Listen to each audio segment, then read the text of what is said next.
साथियों नमस्कार। और हमारे सभी जांबाज और क्रांतिकारी साथियों का फिर से एक बार क्रांतिकारी इस्तकबाल और अभिनंदन।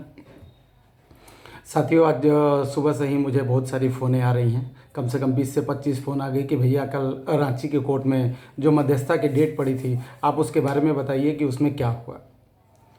तो बहुत सारी चीज़ें कोर्ट की जो प्रोसीडिंग होती है, बहुत सारी चीज़ें बताने की होती है और बहुत सारी चीज़ें नहीं भी बताने की होती हैं। लेकिन हमारा जो कमिटमेंट आपके साथ है वो मैं ज़रूर आपको शेयर करूँगा।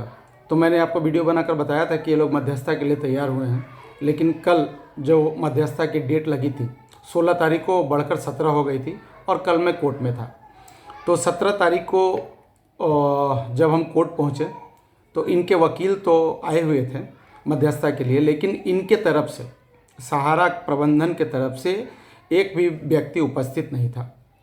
हमारे सारे लोग वहाँ उपस्थित थे, लेकिन जिन्होंने मध्यस्थता की अपील की थी, सहारा प्रबंधन के लोग, क्योंकि मध्यस्थता के लिए हमने नहीं कोर्ट को अर्जी लगाई थी कि हम मध्यस्थता करना चाहते हैं। ये अर्जी सहारा वालों ने ही लगाई थी कि वो मध्यस्थता के लिए तैयार हैं। और कल मध्यस्थता के लिए तैयार होने के बावजूद भी ये लोग कल कोर्ट में उपस्थित नहीं हुए। तो आपको मैं ये बताना चाहता हूँ कि हमारे तरफ से उपस्थिति वहाँ दर्ज कराई गई। हमारे लोगों ने बाकायदा कोर्ट पेपर पे सिग्नेचर किया कि हम मध्यस्थता के लिए आए हुए हैं, लेकिन जो लोग मध्यस्थता के लिए अप्लाई किए थे वो खुद ही नहीं आए। तो देखिए साथियों, जो अब हम बताएंगे, क्योंकि हम ही लोग हैं या हमारी संस्था के लोग हैं, जो हम न्यूज़ देंगे ये सारा न्यूज़ जो है, और बाद बाकी यूट्यूबर लोग भी अपने अपने चैनलों के माध्यम से बताएंगे। तो आप लोगों से मैं ये निवेदन करना चाहता हूँ कि ये हमारा जो भी न्यूज़ है वो हमारे चैनल से ही आप लोग देखिए। इसलिए ये हमारा चैनल जो है आप सभी लोग सब्सक्राइब करिए और अपने जितने सहारा के निवेशक और जानने वाले लोग हैं उन तक भी भेजिए कि लोगों को सही जानकारी, सहारा इंडिया के जितने गुर्गे और चमचे जो यूट्यूब पर आकर वीडियो बनाते हैं वो तो आपको सही जानकारी देते नहीं हैं कि कहाँ क्या हो रहा है। जो सही और सच्ची जानकारी है वो सिर्फ हमारे माध्यम से आपको मिलता है कि ये लोग किस तरीके से कोर्ट में आ रहे हैं, वहाँ पर किस तरीके की अर्जी लगा रहे हैं, और फिर कोर्ट में अर्जी लगाने के बाद ये लोग आते हैं नहीं आते हैं, ये सारी जानकारी हम आपको देंगे। और कोर्ट का बहुत सारा इंटरनल मैटर है जो चीज़ें बाहर नहीं आनी चाहिए, उसके बारे में मैं आपसे नहीं बताऊंगा, क्योंकि कोर्ट के चीज़ों पर टिप्पणी हम लोग नहीं कर सकते हैं। हम लोग जुडिशरी पर उंगली नहीं उठा सकते हैं। हम शासन को, प्रशासन को बोल सकते हैं, हम शासन को, हम प्रधानमंत्री, गृहमंत्री के ऊपर उंगली उठा सकते हैं, लेकिन कोर्ट के ऊपर हमारी उंगली उठाने की ताकत नहीं, क्योंकि हम खुद कोर्ट में हैं और कोर्ट जो है वो सर्वोपरि है, उसका फैसला सभी को मानना पड़ता है। तो साथियों, इसलिए बहुत सारी आगे की भी प्रोसीडिंग होनी बाकी है। और रांची में एक्चुअली क्या हुआ है कि बहुत सारे जजों का तबादला हुआ है।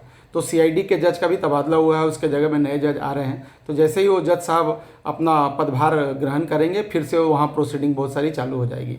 और मध्यस्थता की जहाँ तक बात है, तो कल तो ये लोग आए नहीं, उसमें एक अगली डेट पड़ी है, वो डेट मैं आपको आगे फिर से बता दूंगा। इस बीच कुछ चीज़ें हमारी संज्ञान में आई हैं, इसके बारे में मैं पहले भी थोड़ा सा बोला था और फिर बोल रहा हूँ। कोई ठाकुर साहब है, बीके ठाकुर साहब, जो सहारा के लोगों को, खास करके झारखंड के लोगों को, मतलब ये तोहमत लगा रहे हैं कि 40,000 यहाँ पर उनके कार्यकर्ता हैं, बहुत सारे मैनेजर हैं, कोई क्यों नहीं जा रहा है सीएम के पास या डीजीपी साहब के पास। तो मैं बीके ठाकुर साहब को बोलना चाहता हूँ कि आप झारखंड के लोगों को ये बताने की और इंसिस्ट करने की ज़रूरत नहीं कि आप जाइए। आप बीके ठाकुर साहब, आपकी अगर हिम्मत हो तो आप खुद आ जाओ, हम लेकर आपको चलेंगे झारखंड के डीजीपी साहब और मुख्यमंत्री के साहब के पास कि आपकी ऑफिसें खोल दी जाएं, और जिस तरीके का काला धंधा आप लोग कर रहे थे फिर से आप वो चालू कर लो। आप आओ ना, हम तो सबको आह्वान कर रहे हैं कि भाई जिनको ऑफिस खुलवाना है, आपके ऑफिस खुलवाने के लिए डीजीपी साहब के पास लखनऊ से सहारा प्रबंधन ने 2 बड़े बड़े अपने वकीलों को भेजा था, लखनऊ हाई कोर्ट का। तो उनको तो जवाब देकर डीजीपी साहब ने भेज दिया।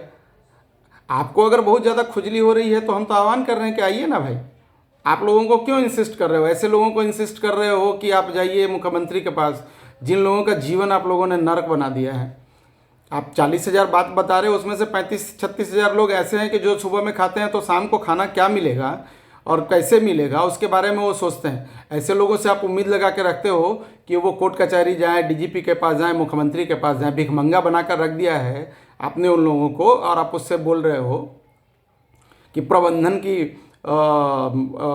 ये की क्या आवश्यकता है, प्रबंधन से परमिशन की क्या आवश्यकता है, आप लोग क्यों नहीं जाते हैं। तो मैं तो आपको आह्वान करता हूँ, मैं तो आपको फ़ोन भी किया था, आपने फ़ोन नहीं उठाया। मैं आपको हाथ जोड़ के रिक्वेस्ट करने के लिए फ़ोन किया था कि आप ही आइए ना, चलिए हमारे साथ, हम चलते हैं आपको लेकर डीजीपी साहब के पास, आप अपना ऑफिस खुलवा लीजिए यहाँ पर।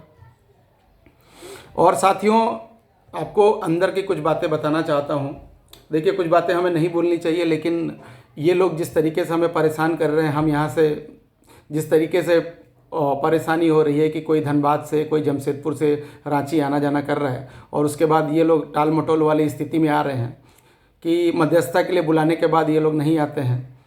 तो आप जितना परेशान कर रहे हो, हम उतनी ही हंसकर इस परेशानी का मज़ा ले रहे हैं। और आपको साथियों मैं बताना चाहता हूँ कि एक कहानी सुनिए, ये कहानी नहीं है, ये फैक्ट है। आपने सुना होगा कि जो लोग सुअर का शिकार करते हैं ना, तो सुअर का शिकार करने के पहले जो शिकारी होते हैं ना, वो सुअर को बहुत दौड़ाते हैं। दौड़ाने के बाद जब वो सुअर बहुत थक जाता है तो उसकी बहुत कस के पिटाई होती है। कारण क्या है मालूम है आपको? कारण ये है कि सुअर का खाल और सुअर का मांस जो होता है ना, वो बहुत ही हार्ड होता है, ठीक है, मोटा खाल होता है इनका सुअर का। तो पहले शिकारी क्या करता है कि उनको दौड़ाते हैं। दौड़ाने के बाद सुअर जब थकता है और जब वो हाँफता है, तब उसको बहुत उसकी पिटाई की जाती है, और तब जो है ना उस सुअर का शिकार किया जाता है। तो अब सहारा वालों की हालत हमने ऐसी कर दी है कि अब हम इनको दौड़ा रहे हैं। मैं खुलकर बोल रहा हूँ, अब हम इनको दौड़ा रहे हैं। कोई रांची से दिल्ली भाग रहा है, कोई लखनऊ से कलकत्ते भाग रहा है, कोई लखनऊ से हरिद्वार भाग रहा है। हर चीज़ की जानकारी हमें आ रही है। अब इस दौड़ाने के क्रम में इसके बाद जो मैं कहानी बताया, इनके हालात वैसे ही होने वाली है, ठीक है। खास करके ओपी श्रीवास्तव साहब, आप कहाँ जाओगे? आप लखनऊ से आई, लोपी इनका घर शायद देवरिया पड़ता है, आप भाग कर कहाँ जाओगे?